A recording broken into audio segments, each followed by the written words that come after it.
got a chance to play quarterback out there in the first couple of periods. What was that like? No. That's our tempo run through, just to kind of get them warmed up pre-practice, and someone's got to know the formations we want them in trade, so that's about all the value I can provide there, but certainly no athletic ability pulling it and running it. You got a lot of newcomers with numbers and not on the roster. Kind of take us through that policy with the newcomers.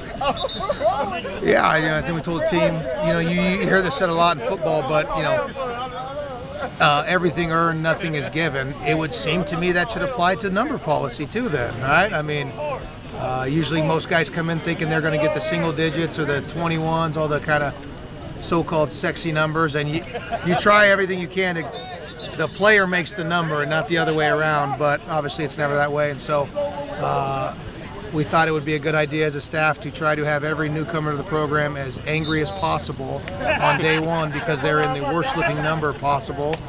And I just so happen to believe you actually play this game a little better when you have a little anger inside of you, and so hopefully it's a little extra motivation to perform better in practice. Will mentioned the other day the OTAs that the team had to kind of install a little bit of the offense. How beneficial have you seen that as far as the transition that they've had to a new offense, and even some of the coaching styles and things like that? Yeah.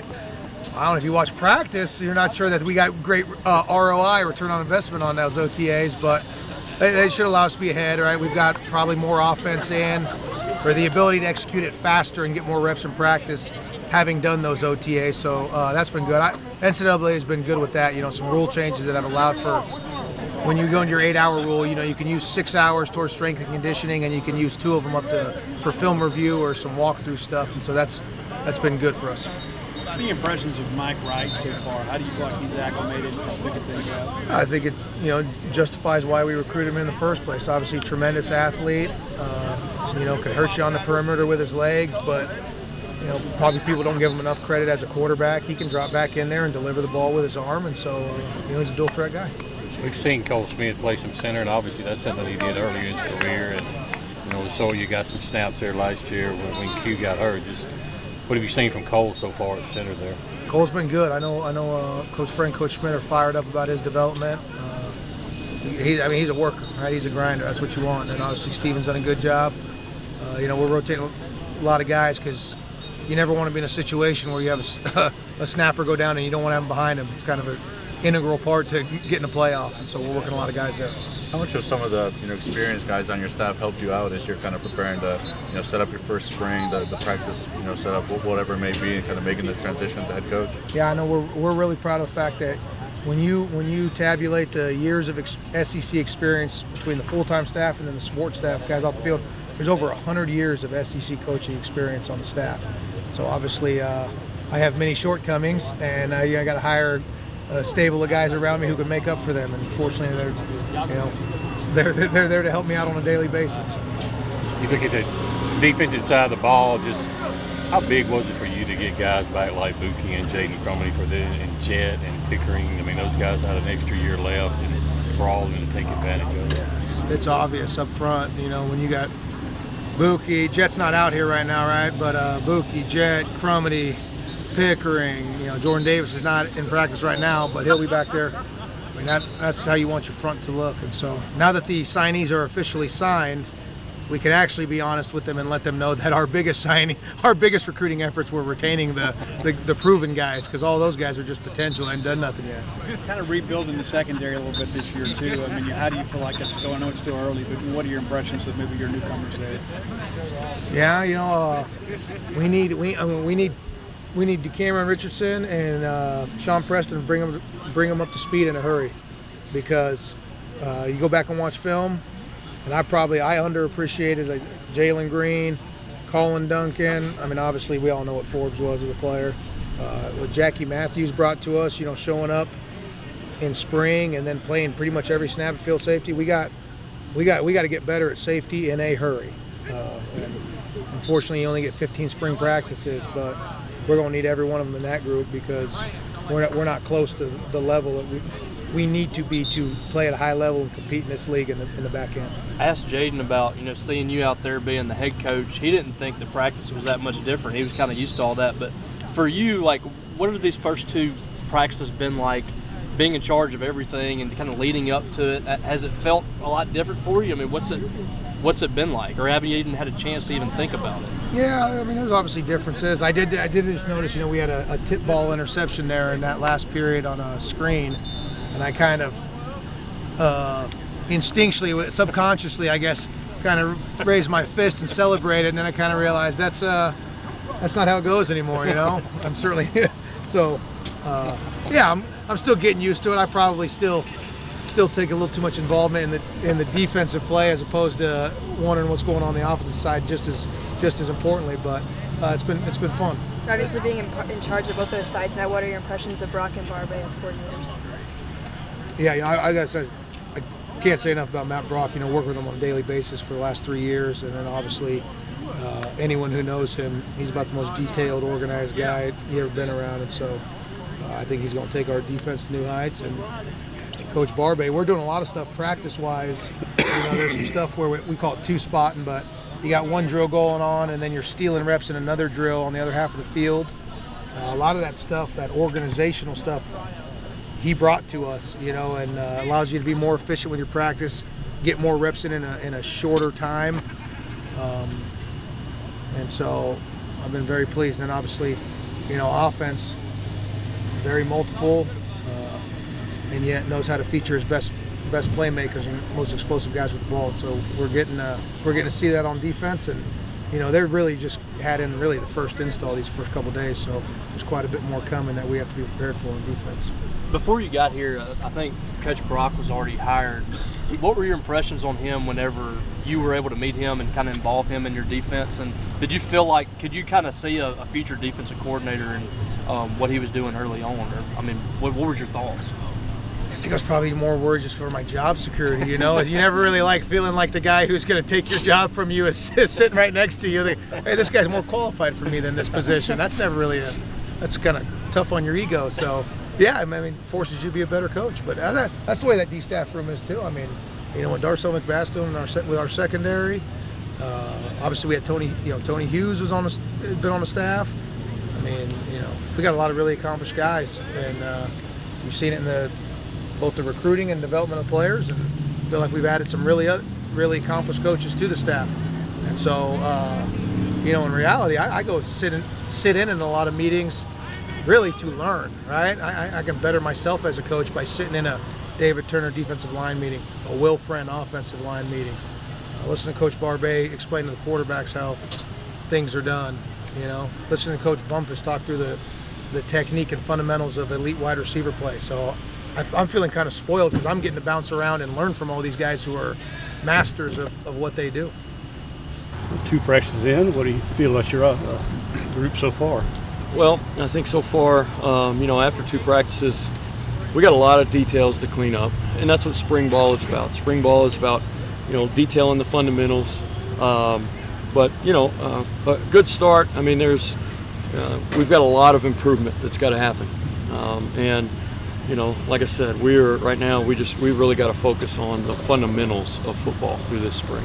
Will Rogers had mentioned that the only time he had taken an under center snap was on a QB sneak in a high school game. I guess, how do you think he's handling the transition to a different offense? Yeah, that's a good question. We haven't taken an under center snap yet in practice, but we are working on it every day, and trying to get those guys comfortable with quarterback center exchange every day before we actually do it out here. So a lot of guys like to classify and go, oh, this is a pro style offense, and this is that. You're going to be in 22 personnel and you're going to be under center running power I. And 98% of the games played in the shotgun, but we will get under center some. Speaking of transition, these offensive linemen, completely different scheme from what they ran before. I mean, so tight end shifting around, there's a lot for those tackles to absorb. How do you think that install's going so far? Yeah, we are trying to take the install really slow for those guys because it is different, right? Everything that we're asking them to do is a little bit different from the air raid. And from fundamental stuff, stance, right, just our splits. So we're conscious of that and trying to make sure that we're going slow with our install and really being detailed with every little piece of the game, right, for those offensive linemen. Speaking about the offensive line, Cole Smith went to going back to center. How have you liked him these first couple of days? Yeah, I think Cole, he's a gritty, tough player, man. I love his attitude. He's got some real leadership to him as well, and a pretty sweet haircut. Notice you had guys like Jacoby Belazar and Xavier Thomas playing multiple spots. How are they handling that? Because obviously, under the last staff, you played one spot and it was it. I've seen those guys move around a good bit. How are they kind of balancing all that? Yes, sir. I think there's a learning curve for everybody in the offense, but I think, especially for those receivers, we get in so many different formations, and that's part of the offense is, not allowing a guy to get stuck in one spot. We move guys around in order to try to create matchups, but I think they're handling it well. Obviously, the first 2 days, it's never what you want it to be, and it's sloppy, and there's fundamental things that got to get cleaned up. But I think generally they've handled a whole lot of offense in a short amount of time pretty well. Now the key is going back, and we kind of get them in the right spots, and get them to here and this. We need you at this depth. Now it's about detailing those routes and at the top of the routes and where I need you to be from a landmark standpoint. Working on too loose passing a little bit more. Yeah, we got to work on all those receivers' arms. It's funny because I always ask every receiver room, hey guys, can you throw? Can you throw? Who can throw? And never once have I ever had a receiver tell me that he can't throw. All receivers can always throw the football. How much scouting, perhaps, did you do in preparation, as far as like self-scouting Mississippi State, even though the concepts, some of them carry over, but many of them are different, and what benefit did you draw from that? I did a little bit of I went back and I watched our defense last year, and I watched our defense play against Alabama and against Ole Miss and against A&M, and to just kind of get a feel. We do so many things defensively. Our defense flies around, man. They are fast. It's a hard defense to prepare for, especially spring ball day number 1 and day number 2, because there's so many moving parts. But I think in the long run, that makes you a better team because you've already gotten all the exotic looks and pressures that you're going to, potentially see throughout a season. So when you do get to a normal 4-down team, the pitcher gets real nice and clean and easy. What are your thoughts of some of the guys on the staff that have a bit of experience? How much have you grown to lean on them since you've gotten here? Yeah, I have. Obviously on the offensive staff, you got Will Friend, who's a SEC vet, and Coach Tony Hughes, who's been around for a long time, and I lean on not only the coaches that have way more experience, but everybody, from GAs to quality controls. Everybody that's in our organization and in our offensive unit, I lean on for ideas. Like I told guys before, I don't know it all, and I don't pretend to know it all. I think the important piece for an organization is that you don't have a big ego, and you're able to just kind of go, hey, what do you think? Well, where are we messing up? What should we do here? What should we do there? So, I think that also goes into the offense. Is right now we're identifying what we can do good, what our offensive line does good up front, what our receivers can do, what type of running backs we have, how these tight ends are meshing in. But that's the beauty of spring ball. I guess on the flip side there, Coach Arnett was saying that you've brought in some different concepts and ways to run practice. I guess what's it meant to you that he's open to new ideas that you have, even though you are the new guy in town? Yeah, I think Coach Arnett and I share a very similar philosophy in just hearing new ideas, hearing different ways to do things. We are getting a whole lot of reps this spring. And the key to me is when you look back at the practice film, making sure that when you turn it on, there's not 80 guys standing around, and only 22 guys practicing, So we try to multiple spot things where you get more reps, and what that does is, that develops your young players at a little bit faster rate, where, a guy might be down a 4th, a 5th guy on a depth chart, but he's getting real reps every single day when you're splitting drills up. And, it's as simple as that, is, trying to get more reps in the same amount of time. Well, what's it feel like being out there and kind of being in charge of that unit?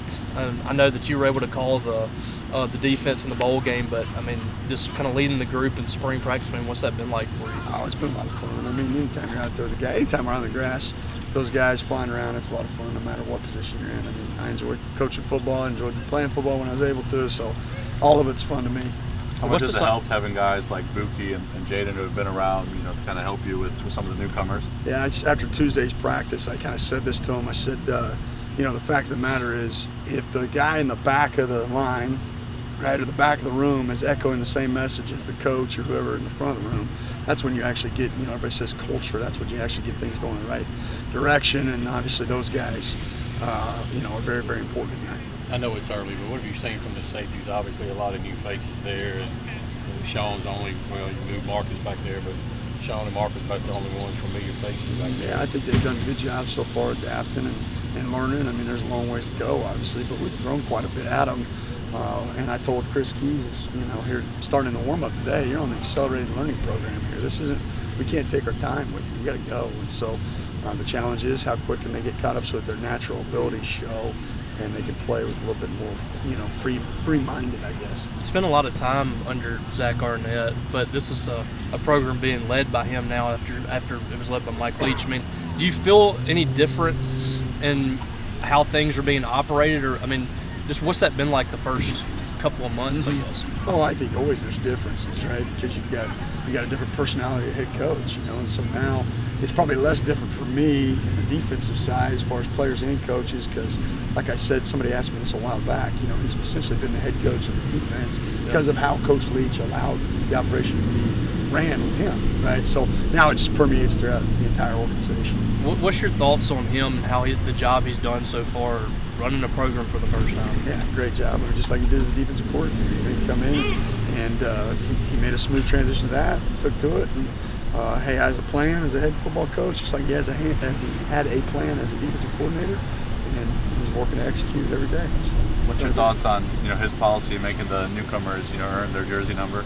Yeah, I just think anything worth getting is worth earning, right? Putting hard work into it. So anytime you can eradicate entitlement, it's a good thing, especially in today's age of the recruiting process being all about entitlement. So very, very, very, very supportive of that policy. Back to the secondary, and like I said, you brought in a lot of transfers from cornerback and safety.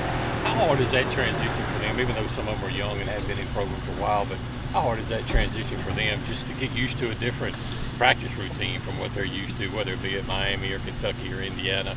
Is there a learning curve there with just a simple practice routine for them? Probably a little bit, but I think some of that can be overblown. I mean, once you get on the field, if you're doing team, you're doing team no matter if you're here in Miami. If you're competing in a tackling drill or a one-on-one coverage drill, it doesn't really matter where you're doing that. Now it's more about the fundamentals you're being taught and the verbiage probably, But as far as once you get on the field, I don't think that's a huge difference. The transition for Arnett, but also for you, how has he been able to support you in your new role?